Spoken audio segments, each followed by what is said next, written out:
You can go home with a fresh start, receive a free flight home and a $2,600 exit bonus when you use CBP Home to self-deport. आप सभी एक fresh start के साथ घर वापसी कर सकते हैं। घर के लिए फ्री फ्लाइट टिकट लें और साथ ही $2600 भी। एक व्यंग्यात्मक सूचना या डायरेक्ट धमकी?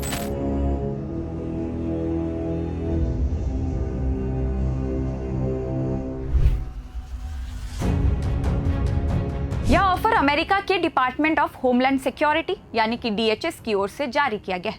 इसके तहत भारत लौटने वाले लोगों को मुफ्त फ्लाइट दी जाएगी, साथ ही करीब $2600 की आर्थिक सहायता भी दी जा रही है। DHS ने इस योजना की घोषणा सोशल मीडिया प्लेटफॉर्म X पर की है। यह ऑफर उन लोगों के लिए है जो CBP होम ऐप के जरिए खुद को रजिस्टर कर स्वेच्छा से अपने देश लौटने का विकल्प चुनते हैं। अमेरिका में रह रहे अवैध प्रवासियों के लिए ट्रंप सरकार ने एक ऐसा ऑफर पेश किया है जिसने पूरी दुनिया का ध्यान खींचा। अमेरिका का होमलैंड सिक्योरिटी डिपार्टमेंट अब लोगों को देश से बाहर भेजने के लिए न केवल मुफ्त फ्लाइट टिकट दे रहा है, बल्कि जेब खर्च के तौर पर $2600 लगभग $2,40,000 रुपए भी थमा रहा है। लेकिन सवाल यह है कि दुनिया की सबसे बड़ी अर्थव्यवस्था आखिर प्रवासियों को बाहर निकालने के लिए पानी की तरह पैसे क्यों बहा रही है और ट्रंप इतने बेताब क्यों है? राष्ट्रपति डोनाल्ड ट्रंप ने अपने दूसरे कार्यकाल की शुरुआत से ही अवैध अप्रवासियों के खिलाफ सख्त रुख अपनाया है।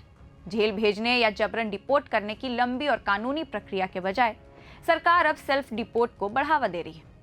अगर कोई अवैध प्रवासी खुद सामने आता है और वापस जाने की इच्छा जताता है तो उसे CBP One ऐप के जरिए रिपोर्ट करना होगा। सरकार उसे वापस उसके देश तक की मुफ्त फ्लाइट देगी और सफर और शुरुआती खर्चों के लिए करीब $2,40,000 रुपए भी दे देगी। इस कैंपेन को और ज्यादा प्रभावी बनाने के लिए DHS ने सोशल मीडिया पर विज्ञापनों का सहारा लिया है।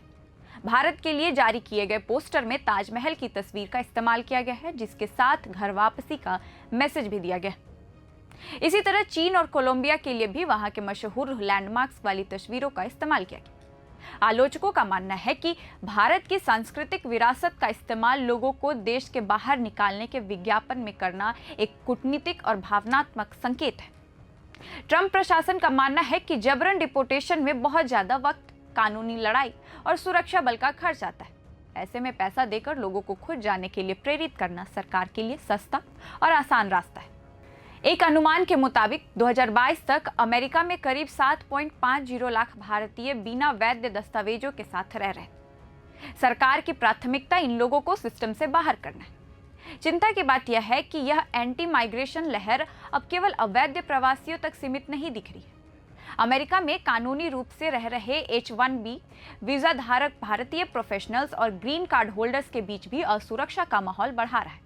हेट क्राइम की बढ़ती घटनाएं और बदलती नीतियां भारतीयों के लिए अमेरिकी सपने को धुंधला कर रही है। फिलहाल इस वीडियो में इतना ही। आपकी इस पर क्या राय है हमें कमेंट बॉक्स में जरूर बताएं। मेरा नाम है रिया और आप देख रहे हैं प्रभात खबर। प्रभातखबर.com, विश्वास वही, रफ्तार नहीं।